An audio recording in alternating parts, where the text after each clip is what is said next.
Hey guys, what's going on? Zach from All Strength Training. Today I'm going to talk about one of my favorite things, which is bicep training. So what we're going to look at today is we're going to look at the reasons why someone's going to change their hand position when they're working on different curl variations. When you change your hand position, there's three different positions that we're going to look at. There's a palm up, or what's called a supinated hand position. There's a thumb up or a neutral position, which is also referred to as a hammer or hammer curl position. And then there's a pronated or overhand position. We're just gonna break down what parts of the arm are affected, give you a couple of reps of a visual demonstration so you can kind of see how things change, and then give you something to work with. So we're gonna start with variation number one, which is the supinated or palm up bicep curl.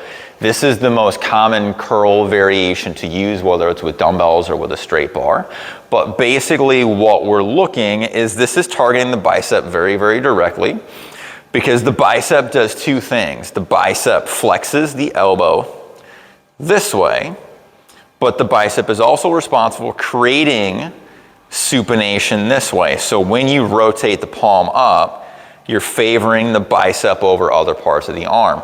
So when I curl this direction, I'm gonna get a lot stronger of a contraction in the bicep, where if you look at the shape of the bicep muscle right here, if I rotate this into a fully overhand or that pronated position, you can see how it kind of flattens out. The bicep can't get as short. So if my goal is to specifically work the bicep, I want to make sure I'm doing movements that really focus on keeping that palm rotated up as high as I can throughout the motion.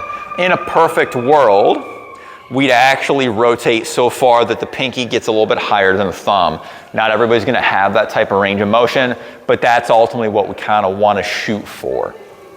So something, again, just this straightforward, it's a conventional bicep curl with the palms facing up, flexing all the way into it, and then controlling the way down. And this can be done with bars, cables, machines, dumbbells. You can do it with the arms at my side like this. You can do it with the arms behind your back in like an incline curl position, preacher curl position, you name it. So that's our first and main position if we're specifically focusing on the biceps alone. All right, so our second position is gonna be the thumb up or a neutral position. So this position is going to shift the stress away from the main portion of the biceps, and we're going to go after two areas. So when we're in this position, the main muscle that we're going to be stimulating is the brachialis muscle on the side of the arm. This muscle sits between the bicep and the tricep. It's actually going to make the arm look a bit thicker from the front. So when I curl, what you'll actually see is there's this little knot of a muscle right here that really comes out that isn't as visible when the palm is up. But as I rotate this direction, it's going to take on a bit of a stronger contraction. So it's called the brachialis. The other part of the arm that we're going to stimulate is there's the brachioradialis, which is this part of the forearm right here, sits on the top of the forearm, gives a lot of its thickness. This is also going to take a lot of load when curling this way. It's going to fight to keep the wrist from deviating this way. So this is going to be conventionally referred to as a hammer curl. What I also like to do is to really try to keep the wrist nice and strong. So from the back of my knuckle all the way down to the forearm, I want to keep in this position. I don't want to let it flex in or out. So when I'm working on these, I just want to, again, stay nice and strong.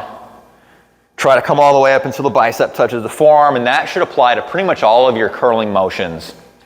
A couple of exceptions, but in general, if we want to go full range, this is what we want to see. So again, this is our second position. The hammer position works the brachialis and the brachioradialis. All right, so our third and final position is going to really shift a lot away from the upper arm in general, and we're turning it really predominantly into a forearm building exercise. So at this point, we're talking about a pronated or a palm down position. So this is, again, going to really go after the brachioradialis muscle that sits up here. So, and it's going to add a little bit of additional work towards some of the lower forearm muscles that help to flex the wrist this way. When I pull this back up, you can see this muscle running right here. This is also going to take a lot of heat on this reverse curl or palm down curl position. Now, one note when we're going palms down, a lot of people do not have the ability to rotate perfectly palms facing down. So we want to be careful, because when we curl, we want to be able to keep our elbow to our side. So my hand is at maybe only about 60 degrees out of 90. I don't want to let my elbow flare just to let me reach this palm down position, because then it's still not giving me the leverage that I want. So I want to keep the elbow in and just work with whatever range of motion I've got accessible. Like I mentioned with the hammer curl, I also want to try to keep a pretty strong wrist. I don't want to let my wrist flop forward. And I don't want to throw it backwards, because this kind of creates a little bit of excess momentum and doesn't let you target the muscle quite as directly. So this is also going to tend to be the weaker of the 3 hand positions. For a lot of people, it's a mixed bag of whether the palm up or the hammer curl position is a bit stronger. Some people are the same, some people got little variances between the others, but this is pretty hands down not going to be your strongest hand position. So now all I want, I'm going to show it from this angle.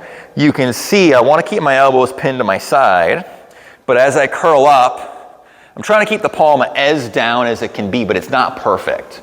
But it's enough to make sure that all the stress is still going to the correct part of the arm.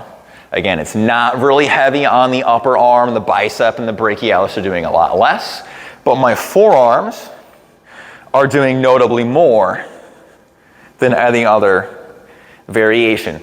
So it gives you a little bit of an idea of the reasons why you might shift your hand positions around. Make sure that when you are training biceps, you are integrating all 3 of those hand positions. Doesn't have to be in every workout, but make sure that over weeks and months, you're not leaving any of those things completely out of your training program. So give these a try, go train biceps, enjoy your weekend.